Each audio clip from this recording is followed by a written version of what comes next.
On this episode of TherapyBites Art Lab.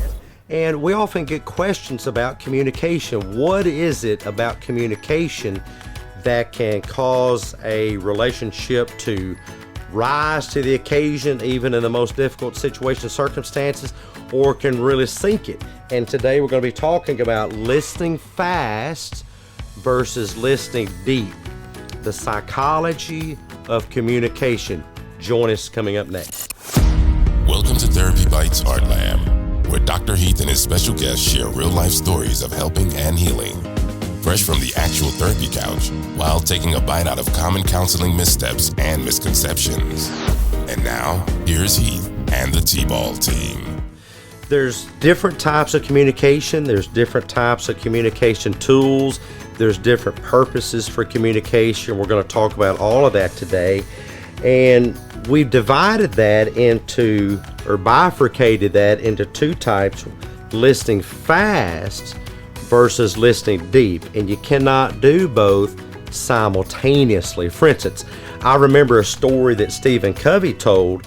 What is the most kind, considerate way that you could respond to somebody who approaches you in the parking lot of, say, Walmart, and the question is, where's the bathroom? Well, instead of talking deeply about all of the philosophy of bathrooms or where that came from and the history of bathrooms, and by the way, I have 2 bathrooms, you might have 3, and the reasons you have 2 or 3. What's the most kind, considerate thing? Stephen Covey, author of 7 Habits of Highly Effective People, said, he said the most kind, considerate thing is to point and say, that way. That way. Now that is communicating fast, but it's not communicating deeply. When your house is on fire and you want to solve a survival problem, you might want to communicate fast, which tends to be pretty superficial. But here's the question, and I often say it's a big but. Lots of us here have big butts. And this is a big but. The but is, how do you define crisis and how do you define survival mode? It is a mistake in your relationship to program your brain to believe that everything, your survival is dependent on everything you want or everything that you desire. And what have you ladies found as far as, your clinical work with patients? I think Debbie mentioned catastrophizing, mind reading, fortune telling. I know that certainly can sabotage and has sabotaged my own relationship. I'm not a hypocrite here. I experienced some of these same difficulties. I just know how to look for them. I know sometimes, one of the things I have to watch for in my own self is mind reading, is in both directions, assuming that I know what my husband is thinking, or, assuming that he should know what I'm thinking. I hear a lot of people, I've heard it many, many times, well, we've been together for X amount of years. He should know what I think. He should know what I want. He should know what to do. And that's just simply not the case. Nobody knows unless we make our need known. What do you think? Yeah, absolutely. No, I agree. And I've heard that a lot too, and I myself have done that. But I think kind of going back to the 2 different topics, listening fast versus listening deep, something I like to tell clients along that same line is, trying to listen to understand than to just respond. Yes. When we're listening to respond, all we're focused on is what we're going to say next, and we're missing out on the whole back half of the conversation. And by the time the person we're talking to is finished, they may have completely changed, what they started off saying. So we're responding based on very limited information that we have. And it results in a lot of miscommunication. Mm-hmm. I have a quick pro tip for that, because I think we all tend to do that. Get your pens, pieces of paper out if you're not driving. If you're driving, don't do that. Just replay the episode. Yes. There's actually a really neat little button on your podcast player where you can rewind, you can save it, you can go back and listen to it multiple times. Don't do this while you're driving. But my quick tip is, instead of thinking about a statement to say next, think of a question to ask next. Instead of what am I going to say, how am I going to reload and respond? Because often that's what we're doing. We're not really thinking about what the person's saying. We're just reloading. Instead of reloading with a statement, well, let me tell you a thing or two. Ask better questions. And what should that question be about? The question should be about what the person just said. Think of it as a psychological shovel. A person that just handed you a pile of information. Now it's time to shovel through it. Or maybe a better metaphor would be sifting for gold. If you watched old westerns and the gold rush of California, you'll see that they use these little shakers that had a screen on it, and you can start screening out for some of the most valuable things about which to ask a question. You can take notes while someone is talking, and then you can review those notes and ask a question to further sift into their psyche. This helps you listen more deeply. And guess what? As in everything, basketball, golf, shuffleboard, darts, the more you work at it or the more you practice it, the better you get at it. The more you train yourself to listen by sifting through what people are saying and pulling out those valuable nuggets and asking questions about those valuable nuggets, you become a world-class, top-notch, platinum-level listener instead of just somebody, taking bat and taking swings at what others are saying. Listen to ask questions instead of listening to reload. How do you guys enter your conversations with those that you love? I mean, how do you get out of the habit of just there's 4 things we do, by the way. You can write these down. We'll address those later. But we can deny, dismiss, deflect, and defend. And those 4 deadly D's will sink your relationship. Because you're listening fast in order to defend, or you're listening fast in order to dismiss, or you're listening fast, dismiss is, oh, that's just silly. That's dismissing. Deflecting, someone calls you a doo-doo head, well, you're a bigger doo-doo head. No, you're a bigger doo-doo head. No, you were a doo-doo head first. No, you've been a doo-doo head longer. And all of a sudden we're back in 1st or 2nd grade, aren't we? Deflecting never works. Defending, as if you're sitting on the witness stand, and there's nothing to defend. You're not in court. And get rid of those dismiss, deflect, deny. Oh, deny. That just simply is not true. You're standing on my foot. I most certainly am not. You're gaslighting. By the way, gaslighting is just another way of engaging in the 4 Ds. And instead of doing that, set those aside and ask a question. What are some techniques you guys use in your personal relationships? I think for me, the first thing that I had to do is recognize that that's what I was doing. I had to recognize it for what it was and identify it.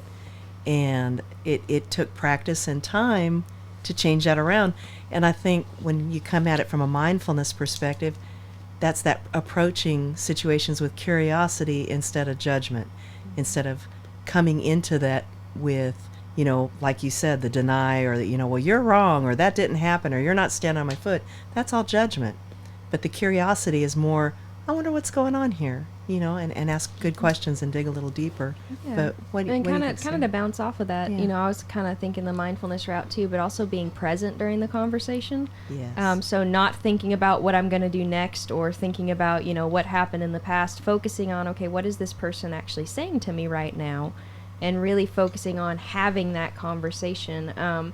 Because almost like, listening fast, it's also harmful to listen but not listen. So what I mean by that is I'm listening to you, or I'm hearing you, but I'm thinking about what I'm going to do in the next 10 minutes. And so I've completely missed, part of it. Maybe I've got little bits and pieces of the conversation, and maybe that's where I get defensive because I misheard or I misunderstood something. But if I can stay present in the conversation and be there with the person, I found that really helps me a lot too. I'm glad to hear Sarah say or indicate about missing parts of the conversation, because we just had a discussion in the art lab about a psychology professor. We won't call their name. We're much too kind for that. Actually, we're not, but we're still not going to call their name. But the discussion was about a psychology professor that said, what, Debbie? What was their take on PTSD and memory? The TherapyBites podcast is HIPAA compliant. No identifying patient information will be disclosed by TherapyBites podcast hosts or TherapyBites podcast guests without permission from patients or guardians. All personal stories are de-identified in order to comply with HIPAA, the NASW Code of Ethics, and the ethical principles of psychologists and code of conduct. Fresh from the therapy couch and from the deep dark recesses, stories may involve exploding preconceived notions and topics uncomfortable to underthinkers and small farm animals. Audience discretion and duct taping your head for safety is advised. Concrete-headed Kool-Aid drinking humans assume all risks associated with any possibility of choking to death on the accurate, realistic thoughts presented in the art lab. This is natural selection, and TherapyBites podcast management and hosts are not responsible. This is Doc Heath with Therapy Duck. If you're watching on YouTube, you can see this little yellow duck. He's got a helicopter helmet on, and we're going to helicopter into the deep, dark depths beneath the psychotherapy couch to talk about one of the most disabling words in the English language, can't. We have patients all the time talk about, I can't do this, I can't think that way, I can't take this, I can't stand that. And as our psychotherapy associate clinician Sarah says, if you just remove the apostrophe T, it turns it to a can. This is Doc Heath and Therapy Duck encouraging you to helicopter your way out from beneath those deep dark recesses, remove the apostrophe T, and turn all your can'ts into cans. We look forward to your success. Share them, celebrate them in the comments. We always love hearing from you guys. We'll catch you next time on the deep, dark depths from beneath the therapy couch. You're listening to Therapy Bites Art Lab, bite-sized therapy for your brain with Dr. Heath and the TBAL Team. The best advice on the net. No copay required. You're slipping beneath the cushions of your bobble-headed psychotherapist's couch, leaving behind empty, echoing, cushy, comforting, pseudo-psychological claptrap, moving into a deeper dimension of your own mind, where distorted thinking, hurting, hopelessness, and regret evaporate into clarity, healing, renewed hope, and newfound resilience. That's the podcast sign up ahead. Your next stop, TherapyBites Psych Secrets. This is the anonymous psychotherapist with today's Psych Secrets, and it is on irrational fears. People in my profession typically talk about irrational fears. There's no such thing as an irrational fear or an irrational anxiety or irrational anger, because emotions are neither rational nor irrational. Look behind the emotion, see what's really going on, and you'll see what's really going on is a thought process. It is your thought process, which may be rational or irrational, but it is your thought process which is creating a fear. It is your thought process that is creating a anxiety. The next time you hear the nonsense about irrational fears, know that that's not what's going on. Change your thinking and change your life. Once again, Doc Heath rips the cushions from the couch, dishes the dirt, lets the cat out of the bag, uncorks the bottle, letting the genie escape, and blows the lid off of another of the universe's psych secrets. Here's Heath and the TBAL Team. That when you experience a flashback, what happens is you actually see the person or the situation or whatever the trauma was. You have to visualize it, see it like it's right there happening again. And I think you used the word, we see it exactly as it happened. Exactly as it happened. Yes. Listen up. That is totally inaccurate. It's inaccurate with PTSD. You do not recreate things like Memorex. I'm dating myself. There used to be a commercial. Is it live or is it Memorex? It's never, ever Memorex with PTSD. You're not remembering exactly. But guess what?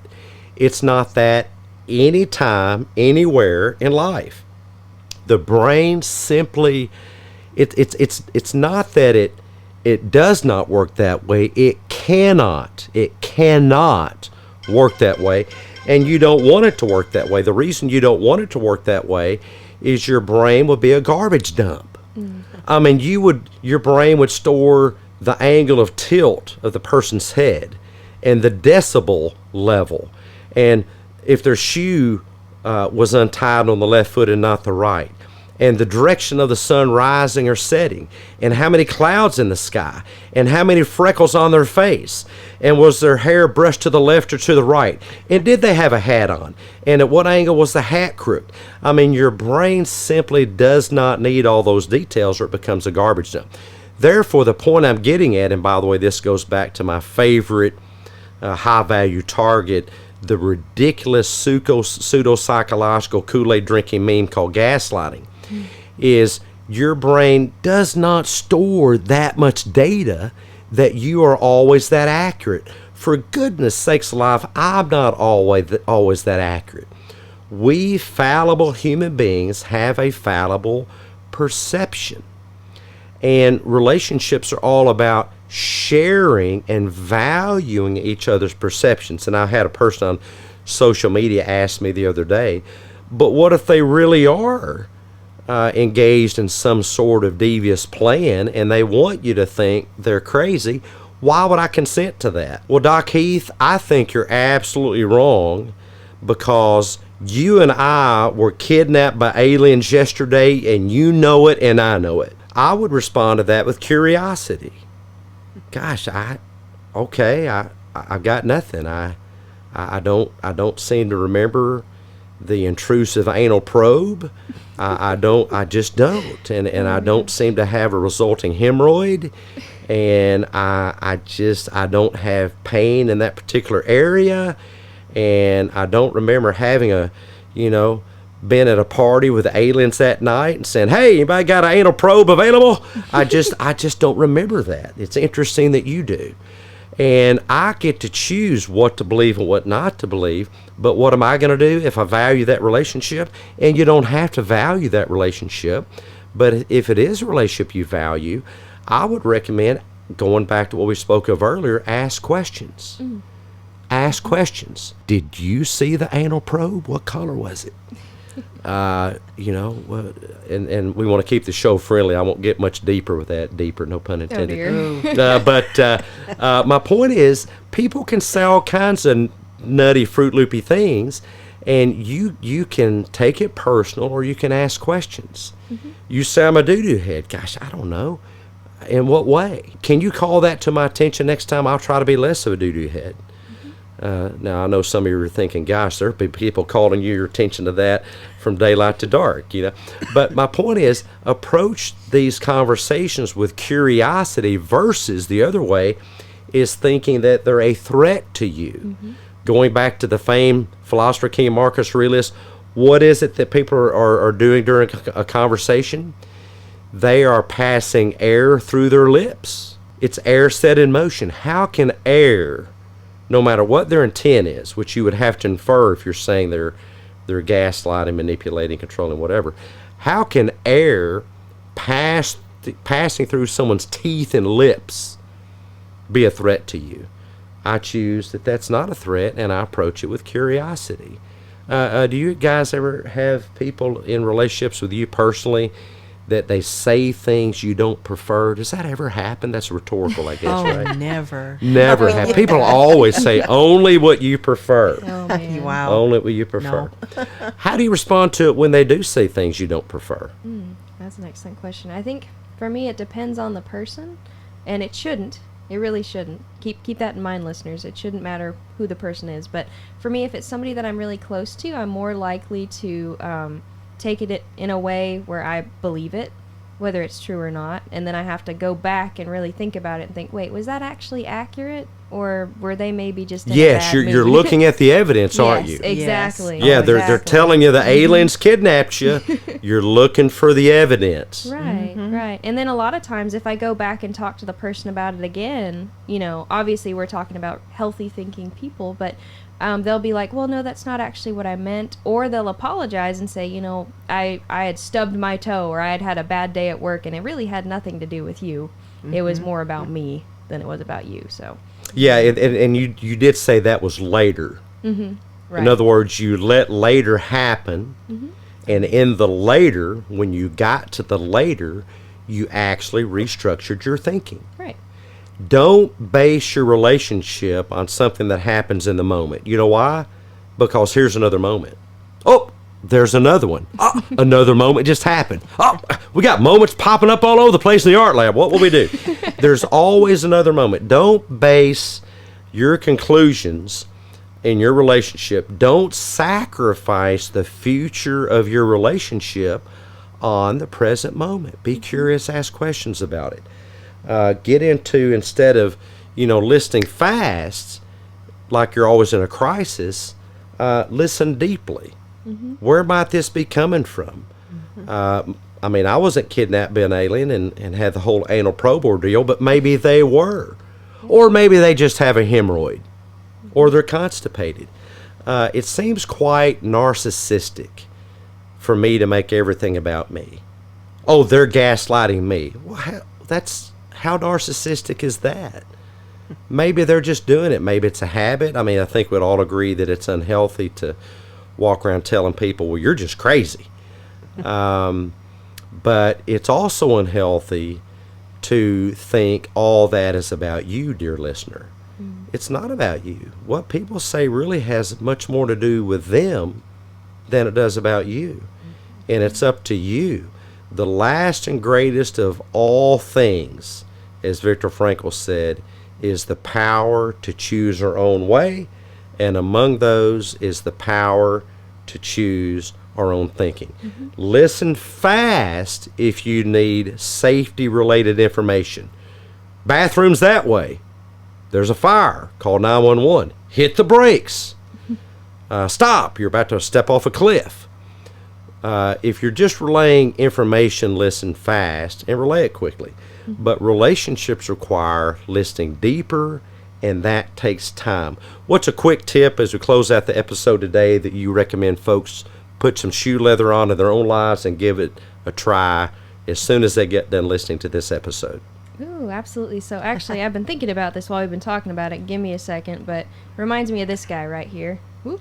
And she's pointing up at a little gnat that has a compass. And the compass has 4 directions. And what are those directions? Let's see. We've got happy. We've got, it's backwards, angry. We've got, what does that say? Afraid. And we've got happy sad. is north. Yep. And afraid is to the west. Running away to the west. And angry is running to the east. And sad is running to the south. Yes. Meaning, if you're being dictated by emotional reasoning, happy means go north, young man or young woman. And if you're afraid, go south. But then again, what's the point there, Sarah? What's that trying to teach us? The point is, yeah, absolutely, don't make decisions based off your emotions, okay? So if you're anxious, that doesn't mean that you have to do something about it. It doesn't mean if I'm anxious, well, that means I'm in danger. That means this is a bad conversation. That means I have to get out of it. No. If you're anxious, be curious about it. Well, I wonder why I'm anxious. But keep going with whatever the conversation is. Keep doing what you need to do. Don't let that emotion determine what you do.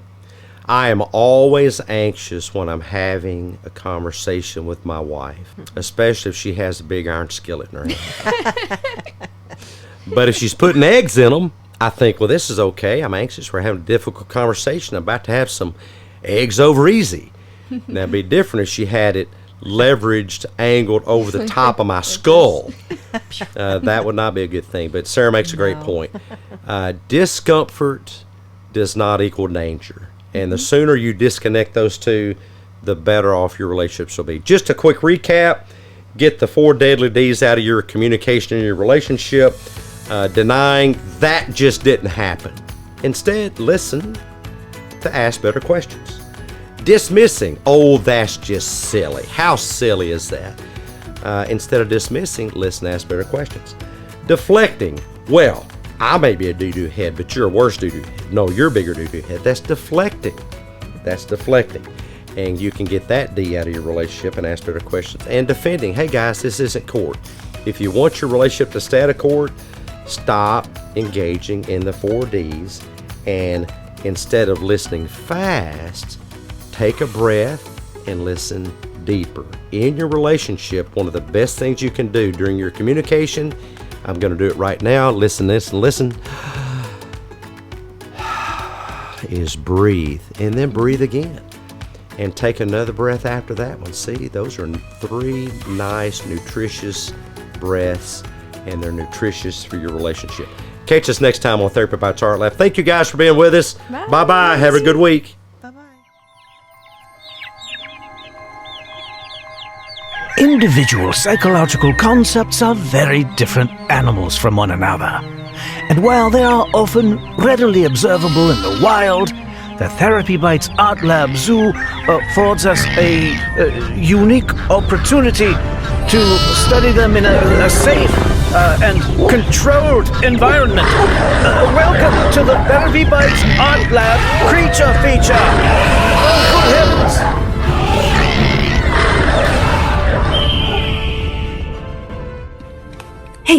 Hey you. Yeah, you. Have you seen him? Have you seen him anywhere around? He's a red ant with a flamethrower. He's about 2 inches tall. He makes everything worse. He turns every situation into a catastrophe. Huh? You haven't seen him?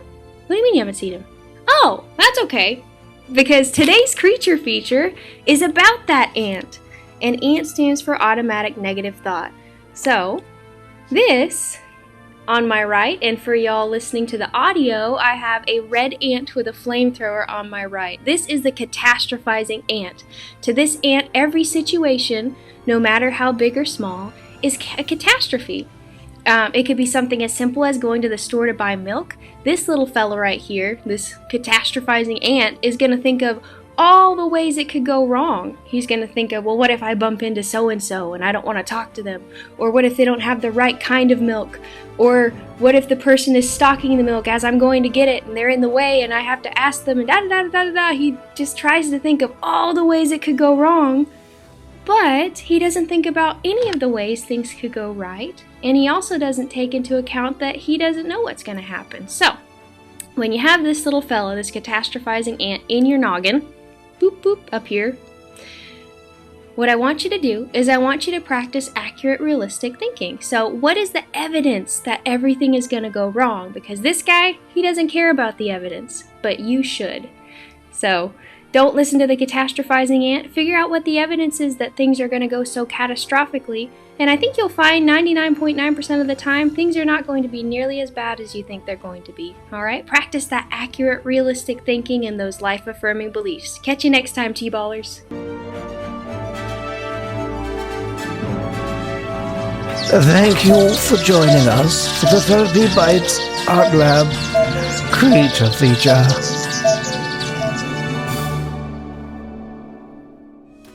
T-ballers, thanks so much for being with us today. If we brought value to your day, show us some love by leaving your positive feedback and inviting some friends to listen in and join the TBAL Team. Next time on TherapyBites Art Lab. We're here with Austin Wheeler today at the Art Lab talking about the psychology of strength.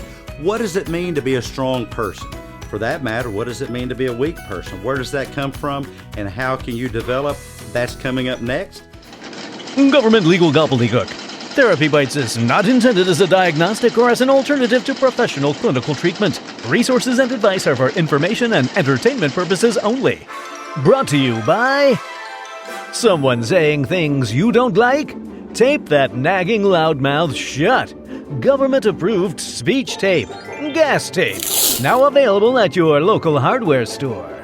TherapyBites Art Lab is not an approved, endorsed, authorized, butt-kissing affiliate of the United States Special Offense Assessment Police. SOAP for short. Warning. Consumption of TherapyBites Art Lab content by Kool-Aid drinking, stinking, thinking, social media, pseudo-psychological pushing, wacky woke anti-free speech mumbo-jumbo advocates may cause spontaneous internal skull combustion, stomach discomfort, and or laxative effects. Allergy warning. TherapyBites is manufactured in a facility that challenges nutty distortions, processes nuggets of accurate, realistic thinking, and life-affirming beliefs. This is the audio version of the legal fine print.